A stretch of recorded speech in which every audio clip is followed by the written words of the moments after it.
That's why every word got a bullet behind it. These jewels run deep, gotta dig to find it. This machine 250, the will I sit behind it. No more fast food eating, we dine chip biryani. Me and Shorty. Hi, Clay. Dorothy Gentry, iMessenger Media. You talked this summer to some campers about joy and about keeping their joy. So, can you elaborate more on the importance of joy and if you're on your own journey back to your joy? That's a great question. I did mention that to those young athletes because I was once in their shoes, and when you're so desperate to make it in the professional world, you kind of will put this unnecessary pressure on your shoulders, and I was really a culprit of that, especially in college, my rookie year, my first couple years in the NBA. And that can kind of get in the way of why you do play basketball. That's because it is the most fun sport in the world, most unique sport in the sense you can work on it individually or with 9 other players on the court. So I just tried to emphasize that when I was around them because if you're positive always and you're joyful, you'll get the most out of your ability, and then you can look back on your career one day and say you did everything you could to, be the best athlete you could be.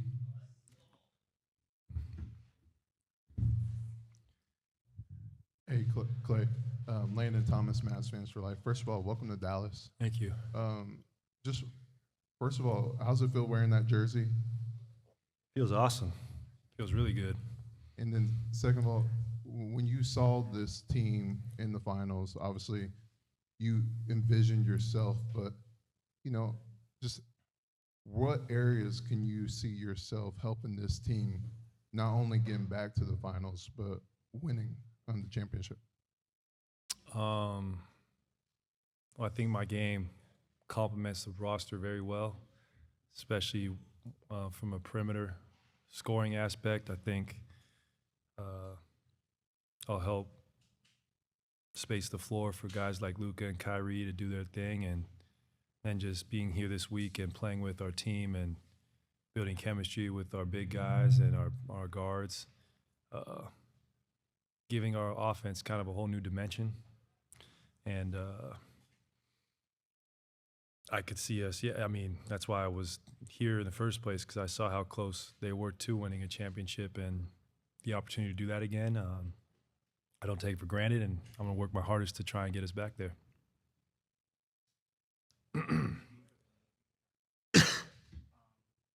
I guess your thoughts about playing in the Zekin this summer, and then also D Rose retiring after 16 years.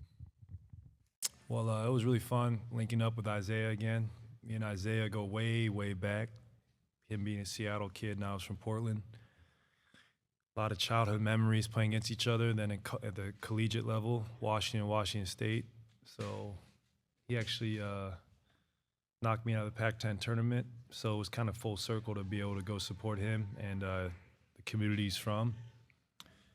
And then secondly, seeing Derek retire, it's end of an era. And what an amazing athlete Derek was. An incredible story. That's like a Hollywood film. His life was just to be from Chicago, #1 pick, youngest MVP of all time. You couldn't write a better story. And I'm happy that he's getting his recognition because he, at his peak, he was like one of the greatest seasons I've ever seen. His highlights are being played to this day and will forever be played because they were so spectacular. Hey, Clay, Tim McMahon, ESPN. Obviously, new system for you, new teammates. From a X's and O's standpoint, what do you think the biggest adjustments for you will be, and what can be done to kind of establish that comfort level early and ease that process for you? I think from an X's and O's standpoint, I'll have to adjust to maybe playing off such good creators. In Golden State, it was very motion-based offense. Just being able to play with Luka for the last few days, his ability in the pick and roll is maybe the best I've ever seen, and You know, it'll be fun to play with him in those sets because he draws so much attention and he gets so many open looks from the perimeter. So I'll be there to knock him down. And then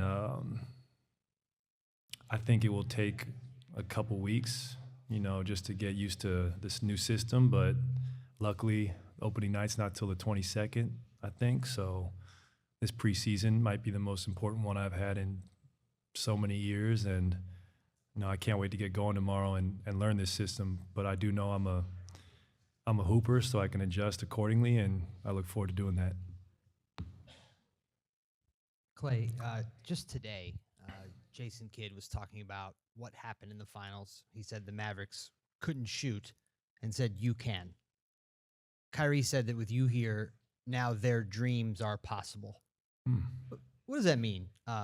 You've accomplished everything in your career, but what's it mean to hear that, you know, from your new coach and a new star teammate? It means a lot. It gives me confidence to keep working hard and be myself. Obviously, Kyrie and I have a deep history, being drafted together, same class, to competing against each other in the finals, to gold medal victories. So that was a huge reason why I am here, was because Kyrie spoke that highly of me and him believing that I could help us achieve those goals. And also with Mr. Kidd, I mean, what a legend. I grew up watching him, and you watch his highlight tape, there's still, Luka's close, but there's still passes that have never been done before that he was doing. And I'm just excited to learn from him. What a great basketball mind he has. And wow, that means a lot that they really believe those things, because I do too. And I'm so excited to get to work. I love this team, and being around these guys for the last 8-9 days has been amazing. And I think we have all the ingredients for a championship.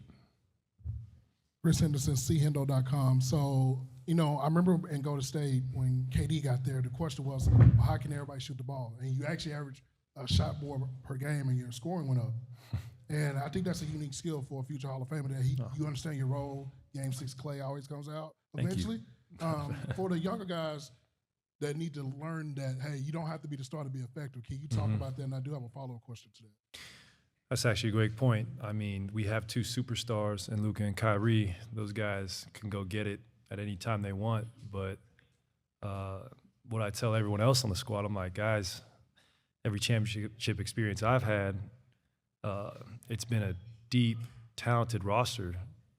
You know, you got your two superstars, but there's always so much talent throughout the whole team, and we complement each other so well, because what I might be deficient in, Najee Marshall can pick up, his ability to guard or switch. Same with Quentin. So we got guys who can play off each other.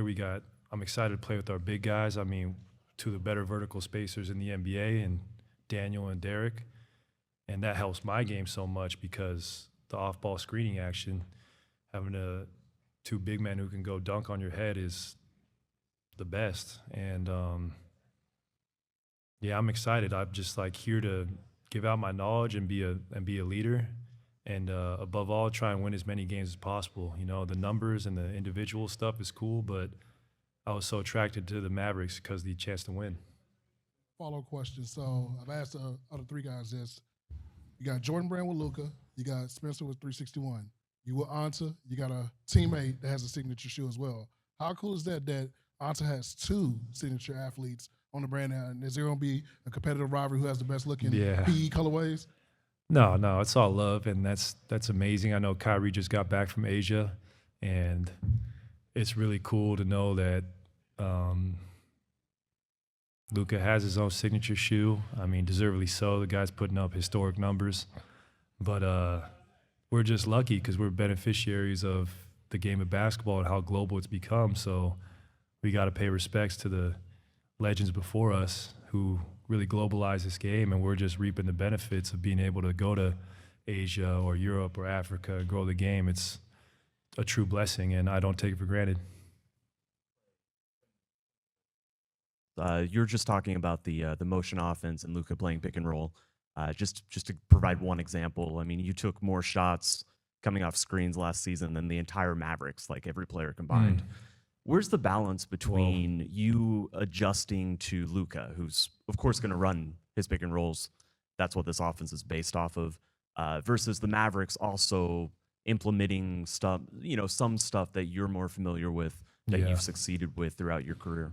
That's exciting. I mean, it kind of adds a whole new dimension to our team, being able to have a player like me who can draw the defense just by cutting through the lane or using an off-ball screen, a pin down, and taking 2 defenders with me. But I know I'll have to obviously adjust to Luka. Luka's the system. He's an MVP front runner, and that's a huge reason why I came here, was to help alleviate some of the pressure he deals with on a nightly basis and the defenses he sees. And you saw that in the finals. They had so many big wings to throw at him. So hopefully we can get a great chemistry going, and we'll try different lineup combinations. But at the end of the day, it's a great problem to have. Someone who can. Just as much talent we have, it's a really good thing. All right, I'm sorry, guys. Clay's got to run. All right. Appreciate it, Clay. Thank you. Yo, this is the big homie Hendo, man. I appreciate y'all tapping in. Be sure to hit that like and subscribe button. Peace.